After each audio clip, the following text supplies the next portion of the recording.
Hey guys, this is John. I'm playing Relange in the 3-minute pool on ICC. Looks like we're going to play a Khan or maybe a Taimanov. Just playing knight c3 to stay flexible before committing to d4. Ooh, okay, so kind of got him to show his hand, and we have a Chauvin again.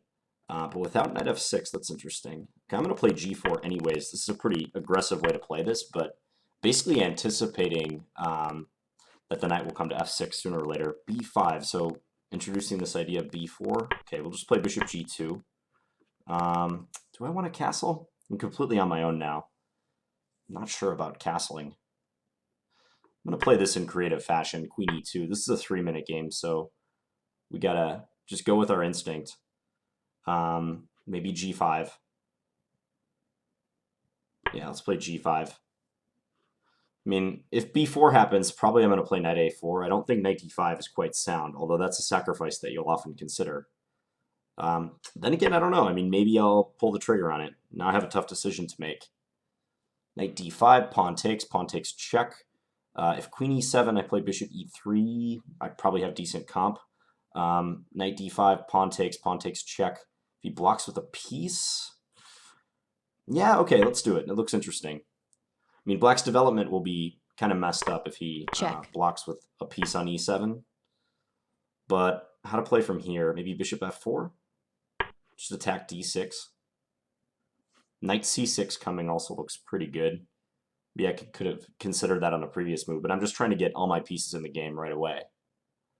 I mean, he might want to prepare castling queenside. Like, say, queen c7 right now to guard d6. But I have nice stuff like knight f5, attacking d6 again. This is going to get weird. Maybe he could play knight e5. So offer to give back a pawn, but play to simplify the position a little bit. If knight e5, maybe I castle queenside and try to ignore it for now. Looking to play knight c6 or whatnot. Plays knight b6 instead. Okay, so knight f5 comes to mind. Castling queenside comes to mind. Knight c6 once again is also a good option. Knight f5. If he takes on f5, what's going on there? Difficult to say. Okay, I'm just going to do it. So looking for knight takes d6. And if I can get him to play a passive move like knight b to c8, I think I'm pretty happy. How to play the attack now? Because I think they might just go g6 on the next move is the thing. I'd like to ramp up the pressure on d6, but I don't know if that's possible. Okay, I'm just going to castle for now, but g6 is coming. What to do about g6?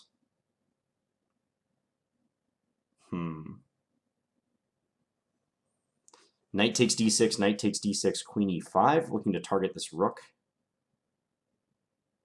Rook g8. And not getting enough there.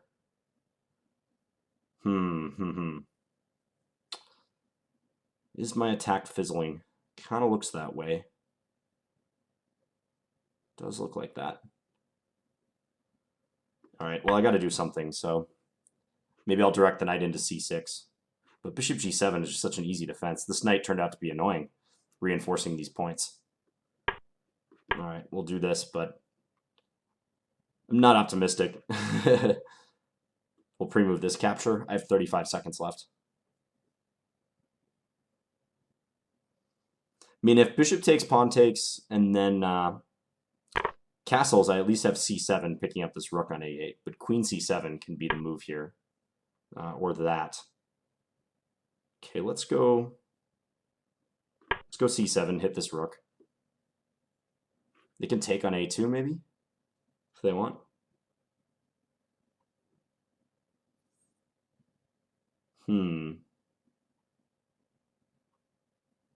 If rook a7, maybe bishop c6 check, king f8. Check. I'm going to try this. Let's take here now. Threatening rook d8 mate. This is probably totally unsound, but I just don't see another way to play it. Yeah, that's a good reply. Time warning. Let's play f4. Otherwise, I think they can maybe take on g5 with check. I wonder if I missed a mate a couple moves ago. I don't think so, but we'll go back and look at it. All right, I got to take here. Check. Got to do something. Check. Yeah, they can just go take this bishop, and then they attack here and here.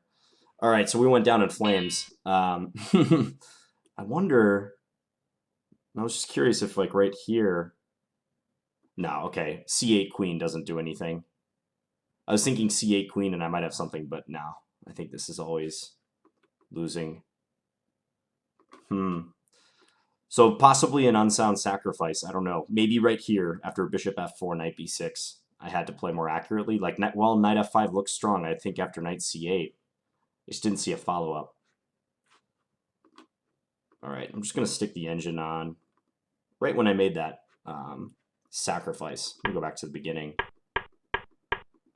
This is an unusual handling of this position for black. With knight c3, I'm just kind of trying to make him show his hand, like indicate which setup he plans to go into. Like if he wanted to play a con, he'd have to play a6. A time and out player might play knight c6. So you just get a little bit more information before deciding if you want to play d4 or not. He played d6, and now it's like a Scheveningen where he hasn't played the knight to f6 yet. And against the Scheveningen, which it could be if he had played knight f6, g4 is the most aggressive.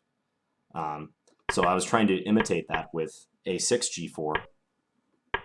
Not sure how wise it is when he hasn't put his knight there yet, but it's a position. It's an attacking position nonetheless. So queen e2, g5. This was just trying to restrict his knight. I mean, he can put a piece on e7, but it will block the other piece that's coming out. Plays b4. So maybe I should have just bit the bullet and played a move like knight a4 or something, but this looked kind of fun for a 3-minute game, so I figured why not.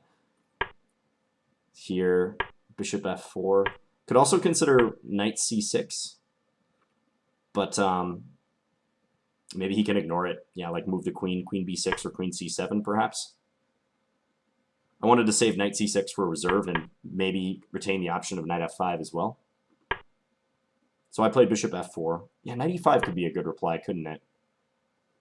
Offering to give back a pawn, but simplify the position. Take d5. Although here I have knight c6, don't I?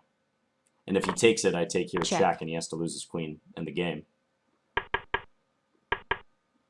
Huh. Maybe that's not such an easy defense for black. I mean, it feels like white has something here. I mean, this doesn't look like a walk in the park defensively for him. My plan is to castle and get a rook over to e1 and try to land a blow with this knight, probably like c6 or f5, maybe even e6 sometimes. Yeah, doubled major pieces on the e-file. But knight f5 was wrong. So I should have played the knight into c6. And this would have produced an unclear position according to the computer. It's not really making up its mind. So if he takes now, I take with the pawn. I'm threatening c7 once again, opening this bishop on the rook. Although I don't know if I'll even if I had another move, I'm not sure I would play c7. I'd probably just play a move like castles queenside and target the d6 pawn. So the computer thinks white's just doing fantastic here. How would that go? Like, let's say queen c7, I castle queenside, attacking d6. This knight's pinned, so he can't move it and have his bishop protect that pawn. So let's say knight c8, as indicated. Rook he1. Yeah, this is more like it. This is something I could work with. Maybe bishop h3 is coming. Try to get into d7. I couldn't quite get a position like this in the game. Knight f5 was optimistic. Castle and then g6. Knight d4, bishop g7. And the eval just keeps going in black's favor. I'll put the position right here back up on the engine just to see if it comes up with anything better, but I certainly didn't find much. Oh, knight takes d6. Check. I thought about that for a minute. Take and then here, forking this and this. But I thought just rook g8. And then if takes, I mean, this endgame seems completely fine for black. Knight f5 to have the bishop guard b4. But maybe... I don't have to take on d6 right away. I can play rook he1 and extend the pin. Now we're threatening to take, but when this knight would be pinned still. So maybe I could take on d6 and then win the b4 pawn. And the computer's showing like rough equality, aka the position is highly complex, and even the computer isn't exactly sure how to evaluate it. Yeah, it keeps changing a little bit too. Tough to find though. This is one thing I don't like about sacking material is, especially in faster games, it's like when you sack that material, I feel like the onus is on you a lot of times to follow up with the attack. Otherwise, you're going to be down material. As the defender, you can often just grab the material and hang on and play to win that way. Of course, it works both ways too. I mean, you're applying pressure to the defender, but if you play like he did, he just made a couple quick defensive decisions. He already had a huge time edge, and I couldn't really come up with much. Yeah, I think after the knight comes to c6, queen a5, I'm definitely floundering. I mean, I get to play some nice-looking moves, but none of these really do much unless he blunders. I mean, here I'm threatening rook d8, but he just takes. Yeah, and there's nothing doing. If I take c7, just grabbing the rook, and he could take back, I'm just down a piece. Nothing to show for it. Yeah, I think rook e1 maybe inconveniences him temporarily just because... Could he even take here and get away with it? Yeah, I think he could. He could let me do this and then put the bishop on f8. He'll be up a piece. Just a question of how long it'll take him to unwind. So I played f4, trying to guard against queen takes g5, but yeah, queen takes a2 is losing. My attack has burned itself out. But okay, it's fun to play like this every once in a while. This is, as you can tell, this is not like my usual style, but if I were to play like this again, it would be... well, I should say, when I like to play like this, it's usually in a more restrained fashion, like longer time control, better idea of how I'm going to conduct the attack rather than just jumping into it with knight d5. But it's entertaining nonetheless. All right, hope you guys enjoyed this one. I'll be back tomorrow with another video. Thanks for watching, guys. Bye.